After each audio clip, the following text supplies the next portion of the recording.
एक जमाने की बात है, वेल्थेरिया के राज्य में ऐसा लगता था कि सूरज सिर्फ आदत की वजह से चमकता है। लोग काम करते थे, व्यापार करते थे और ध्यान से मुस्कुराते थे, हमेशा ध्यान से, क्योंकि उनके राजा king Mardon the iron crowned सर्दियों के स्टील जैसे ठंडे हाथ से राज करते थे। किंग मार्डन हमेशा से बेरहम नहीं थे। अपनी जवानी में वो बहादुर थे, यहाँ तक कि उनकी तारीफ भी होती थी। लेकिन अपनी गद्दी खोने का डर उनके अंदर जहर की तरह बढ़ता गया। उन्होंने अपनी ऊंची मूर्तियां बनवाने के लिए टैक्स बढ़ाए। जो कोई उनसे सवाल करता उन्हें चुप करा देते थे। उन्हें किसी पर भरोसा नहीं था, न अपनी काउंसिल पर, न अपने गार्ड्स पर, और निश्चित रूप से अपने 3 बेटों पर भी नहीं। राजकुमार एल्रिक, सेड्रिक और टॉमस मौसमों की तरह अलग थे। सबसे बड़े राजकुमार एल्रिक मजबूत और गंभीर थे। वो सबसे ऊपर ड्यूटी को मानते थे। मंझले बेटे प्रिंस सेड्रिक चालाक और ध्यान रखने वाले थे। उनमें लोगों को समझने की काबिलियत थी। सबसे छोटे राजकुमार टॉमस दयालु और बेचैन थे, जो अक्सर आम लोगों से बात करने के लिए महल की दीवारों के बाहर चुपके से चले जाते थे। राजा मार्डन अपने बेटों को प्यार से नहीं बल्कि शक की वजह से अपने पास रखते थे। वे कहते थे, ताज एक ही सिर पर सबसे अच्छा लगता है और मैं तय करूंगा कि किसके सिर पर। एक कड़ाके की सर्दी में वेल्थेरिया में अकाल पड़ा। फसलें खराब हो गईं, गोदाम खाली हो गए। लोगों ने मदद की गुहार लगाई, लेकिन राजा ने शाही अनाज के भंडार खोलने से मना कर दिया। उन्होंने कहा, भंडार जंग के लिए हैं। एक भूखे राज्य को काबू करना एक ताकतवर राज्य को काबू करने से ज्यादा आसान है। राजकुमार टॉमस अब और बर्दाश्त नहीं कर सके। एक सादा चोगा पहनकर वे गांवों में गए और देखा कि बच्चे खोखली आंखों से देख रहे थे और माता पिता विरासत की चीजों को टुकड़ों के बदले बेच रहे थे। जब वे महल लौटे तो उनके हाथ गुस्से से कांप रहे थे। टॉमस ने अपने पिता से कहा, हमें अनाज के भंडार खोलने होंगे, लोग भूखे मर रहे हैं। राजा मार्डन ने ठंडे स्वर में जवाब दिया, वे प्रजा हैं, बराबर नहीं। एल्रिक राजगद्दी के पास अकड़कर खड़ा था, वफादारी और संवीर के बीच फंसा हुआ।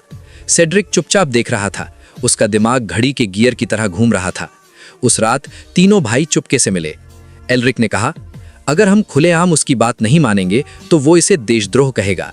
सेड्रिक ने जवाब दिया, वो हमें पहले से ही खतरा समझता है। हमें उससे ज्यादा समझदार होना चाहिए जितना वो बेरहम है। टॉमस ने अपनी मुट्ठियां भींच लीं, तो चलो हम उससे आगे निकल जाते हैं। सेड्रिक ने एक प्लान बनाया।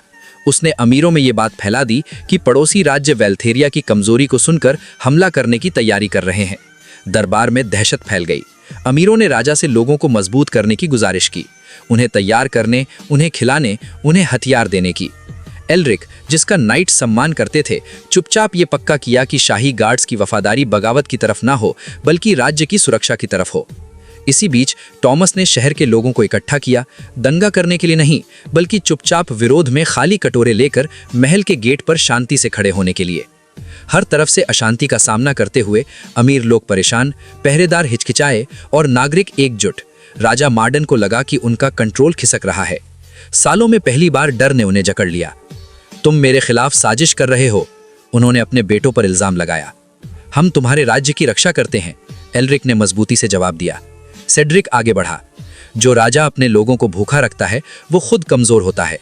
टॉमस ने अपने पिता की नजरों से नजरें मिलाईं। हमारे साथ राज करो, हम पर नहीं। काफी देर तक हॉल में सन्नाटा रहा, सिवाय बाहर भीड़ की दूर से आती धीमी आवाज के। राजा मार्डन ने तब देखा जिसे उन्होंने सालों से देखने से मना कर दिया था, कि एक राज्य की ताकत डर में नहीं बल्कि खुलकर दी गई वफादारी में होती है। वो बूढ़े हो गए थे, थके हुए, अकेले। धीरे धीरे उन्होंने लोहे का ताज उतारा और उसे सिंहासन पर रख दिया। मैंने मूर्तियां बनाई, तुमने भरोसा बनाया।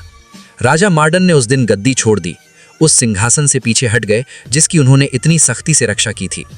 राजकुमारों ने राज्य को बांटा नहीं, ना ही वो सबसे बड़े पद के लिए लड़े, बल्कि मिलकर राज किया। एल्रिक मजबूत दिशा निर्देश देता था, सेड्रिक समझदारी से सलाह देता था और टॉमस ये सुनिश्चित करता था कि लोगों की आवाज सुनी जाए। अनाज के भंडार खुले, अकाल खत्म हुआ और समय के साथ वेल्थेरिया पहले से कहीं ज्यादा फला फूला। जहां तक राजा मार्डन की बात है, वो इतने लंबे समय तक जिए कि उन्होंने वो देखा जो उन्होंने ताज पहनते समय कभी नहीं समझा था, कि प्यार डर से ज्यादा ताकतवर होता है और एक शासक की सबसे बड़ी ताकत कंट्रोल में नहीं बल्कि दया में होती है।